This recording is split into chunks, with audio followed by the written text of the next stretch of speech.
Intro. Five Nights at Freddy's, the first game, was a game that made a ton of progress in indie horror games and kind of introduced a lot of lore, but also may have not been adapted the right way into movies. The game came out in 2014 and really was seen as something a lot different for the genre, which of course made it more popular. That and all the YouTube videos about it. It was something that wasn't really seen before in the gameplay, which we'll get to, but it also, over all the games and all the books and everything else, made a big fandom that would just keep growing. And with a growing fandom like that comes more and more and more forms of entertainment. One of those, of course, being a movie, which the first one released in 2023 during the spooky month of October.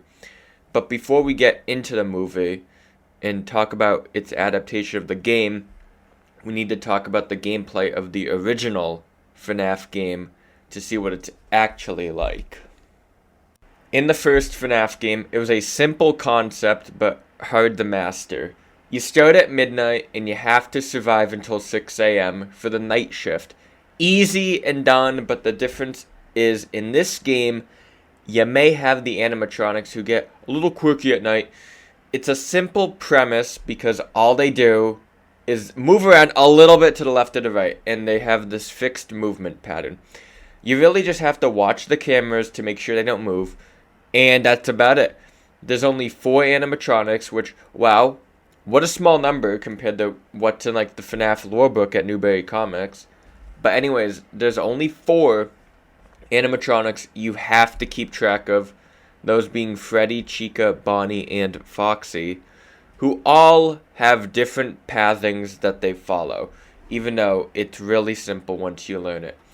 You have to also conserve power as it slowly drains as you protect yourself from these animatronics. Now, the gameplay loop is really simple, and that's this game's main strength. You look at the cameras, say, "Oh wow," and then you check the doors and the lights around you. It's the gameplay of all time, and anyone, even a 5-year-old, could pick it up. Since it's goldfish gameplay, it would be too easy to just do one night. That's why you have to survive for a whole week. A whole 5 nights, possibly like the title would say. And remember this for later, by the way, but once you beat night 5, there's a secret night 6. Don't have to do it, it's just like a little fun challenge in case you wanted to do it. The animatronics get harder to deal with as the nights go on, so it represents your standard harder as it gets going style of gameplay. But you also stay in one place too, which makes the game a little easier and scarier at the same time. And that's an idea that you can really only get in the game, as you're stuck in one room and can't do anything but defend yourself. You can't be on the offense like you could be in a different type of story. But also in the gameplay, you can kind of see the lore, because that's a lot to uncover in the game, was what the lore is. There's probably a lot of game theories on it and what happens in the game. So for that, you can watch those. I don't know the full lore. But the gameplay is one that's simple, and that's the charm of it, really. It's the simplicity of it. Which is why it getting a film was kind of inevitable due to the success of the franchise. But it was really a question on, how would they even adapt this? Adapt all the lore, in quotes, or really just the gameplay into, a film format. Because, how do you do that? It's so simple. Now, for the film story, we open to a security guard running out of the old Freddy's Pizzeria restaurant. He gets captured by the animatronics and put inside a torture device. Whoa, and dies. Surprising. Fast forward a little bit and we see Mike, who used to work as a security guard for the mall, but he kind of got fired. He only made the simple mistake we all make of attacking a father who he thought was a kidnapper, just common stuff. Now Steve, who was Mike's career counselor, because that's a thing I guess, tells him he should work at Freddy's, and Mike's like, "No, why would I do that?" But then his sister is threatened to be taken away from him, so he changes his mind on that. So he starts his journey into the Five Nights, but on his first night, he has a nightmare about Garrett, his younger brother, who was, kidnapped. It happens. There's some kids who look like they may have seen it, but they all run away in his dream after Mike tries to get information from them. Then, on the next night, Mike works and meets the police officer Vanessa, who tells him the lore of Freddy's, including that the thing, it kind of got closed down. And let's just say there's a reason for that. But some people try to get Mike fired by trashing Freddy's, but the animatronics kill them because that's their turf, that's self-defense. And on the next night, Abby comes with Mike, and she becomes friends with the animatronics. Mike also figures out about a yellow rabbit, let's just say. I wonder who that could be. Vanessa says not to touch the spring lock suit because they have been a little faulty. Mike then leaves with Abby. Then it's on to the fourth night. Mike goes alone and takes his sleeping pills, his iconic sleeping pills. The children appear in his dreams again and say they'll do a trade, like a Pokemon trade, of Abby for Garrett. Which, what? What kind of deal is this? But Mike accepts. Then he changes his mind. He's like, why would I do that? As any reasonable person should. But he gets attacked. Boo-hoo. Almost dying, but actually escapes. Then Golden Freddy takes Abby to the pizzeria. Vanessa also points out how she's the daughter of William Afton. We all know who that is, by the way. So Mike goes to stop the animatronics from killing Abby. But then Afton comes in a yellow rabbit suit and then stabs Vanessa and almost defeats Mike. But Abby then draws a picture, and using the power of art, she draws a picture of Afton killing the animatronics, which makes them actually think that he turned on them. And then that's what they do. And they turn on him, they kill him. And this is where he says the iconic line that everyone at my movie theater yelled at when it was said. And afterwards, the pizzeria collapses due to the spirits being mad. But Mike, Abby, and Vanessa escape. Vanessa goes into a coma later. And Mike and Abby live a normal life again, as whatever that means for them. But also all the spirits watch Afton die in the spring trap suit. And that's just how it is. And then you roll credits.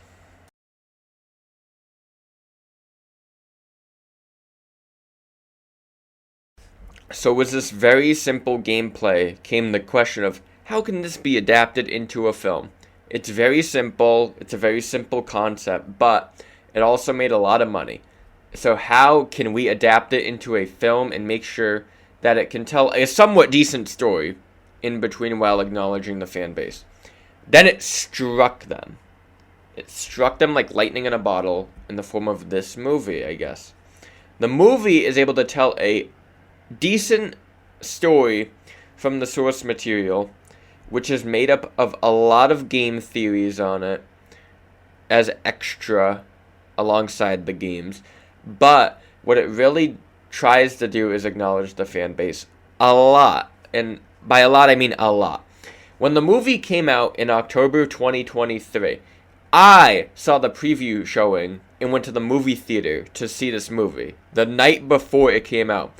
My mistake, I guess, because all the people behind me, and like the people behind me and my friend, were theater kids. And oh my goodness, oh my god, there were all of them there. Every theater kid ever existed in that theater. They just kept spawning. Because there was like 10 of them for some reason. But they were huge fans of the franchise, as you would correctly assume. But, like, when watching the movie, they were occasionally screaming and yelling. And, like, I was surprised they didn't throw popcorn. But they were yelling at all the cameos and the lines in the movie. It was a movie made primarily for them. I'm gonna be honest, it's not that hot of a take. because they were the ones who were yelling and screaming at the references, which usually happens when people make movies for fans instead of for the story, I guess, in a way. It happens in video game movies a lot in movie franchises, like Mario, where the Easter eggs are one of the main things that happen in that movie specifically. Now, in this movie, the Easter eggs also act as part of the movie's story. Like when Afton says, "I always come back." That was really just fan service, just because of how much weight that line has in the franchise. And in the movie, the casting has some Easter eggs as well that kind of add to the fan service that the film gives off. They're like minor, but you can see them throughout the film. Like was the diner scene how Matt Pat was the waiter that served the people. And he also said the theory line. He said it, guys, that everyone knows. It was a little cameo that, as you would expect, got the theater screaming when they saw him on the screen. It is one of the roles that's like, it's very minor in comparison to the rest of the roles in the movie, but the original opening scene would have been different, actually, because it was also going to be a fan base scene. The original scene was the opening scene where the guard dies in the torture machine. It would have had Markiplier played the guard. Now, if Markiplier was in this movie, I think there would have been like fainting and passing out in the theaters, and people would have lost their mind at that scene. That would have been something to deal with for sure, but the two roles that were mentioned were just mini ones for fan service. But a fan service in a film like this isn't bad. It's not bad because it's actual fan service. It was a bunch more Easter eggs, not even listed. There's probably a lot of them. I don't know. That's what you watch like Watch Mojo for. It doesn't get in the way of the movie, which decided to try a different approach, like compared to the gameplay, and like, you know, it saw the Five Nights in the titles in the game and in the gameplay of the game, and thought it needed those too. It literally was Five Nights at Freddy's. There aren't too many scares in the movie, which makes sense because this movie had to be PG-13 instead of R to appeal to the most amount of fans humanly possible.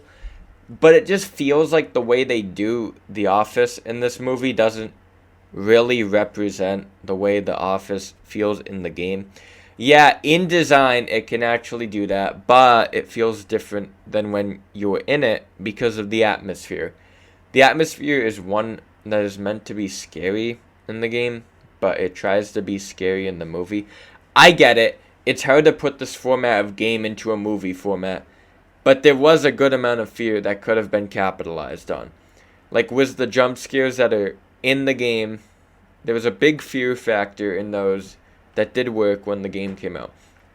It was unique in 2014, but to be fair, considering how many Five Nights at Freddy, like, blank games, Five Nights at blank games there are now, the jump scares kind of got old. So I see why they steered clear of it, but even then, there could have been at least a reference to something like that, like the Chica or Bonnie scares, because those are like the ones everyone knows other than Freddy.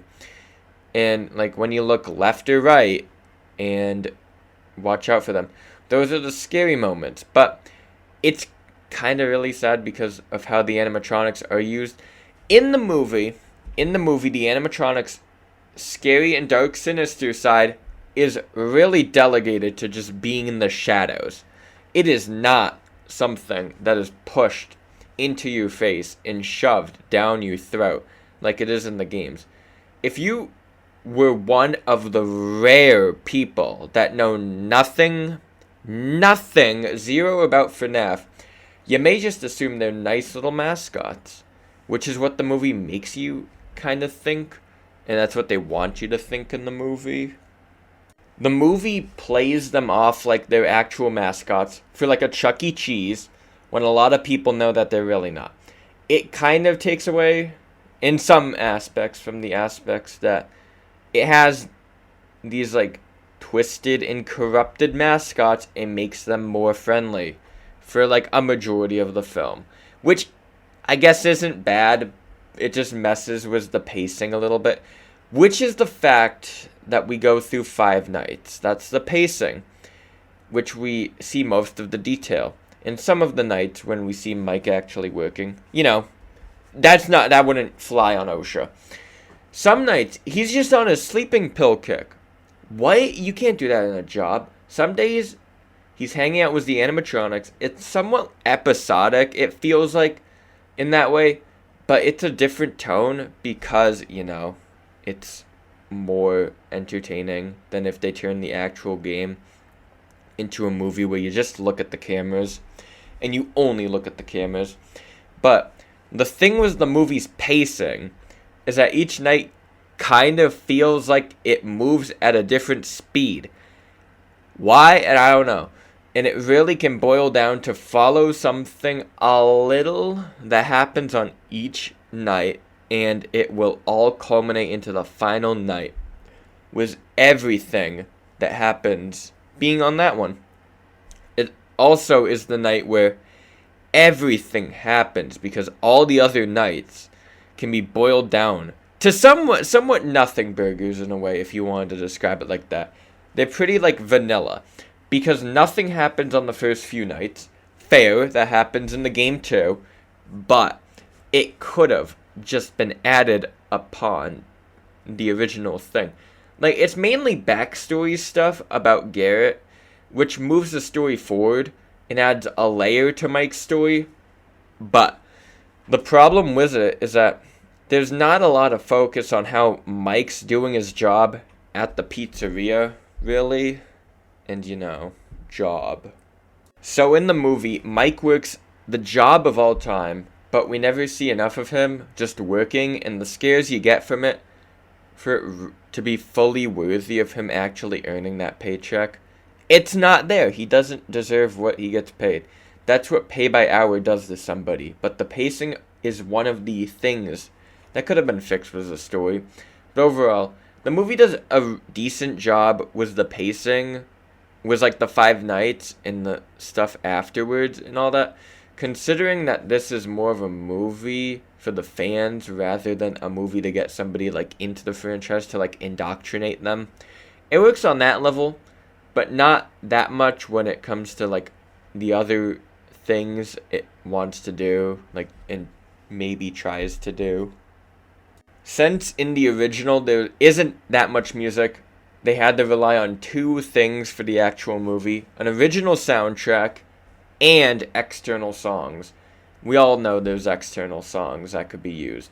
Just in the songs through the fan base. They use one of them actually as the credits song, that being the Living Tombstones song that came out when the first game came out, or around that time, which is actually a cool nod to the fans, since the song is actually popular within the fan base of FNAF. It's also good, but it's also popular in terms of like internet culture in a way. So the song's inclusion was kind of meant to happen. I mean, if it didn't, I think there would have been outrage. It's always been connected to the franchise, other than it being named after it. So I'm glad it was included, because it was actually good to see it, and see that it actually had that type of fan service as well.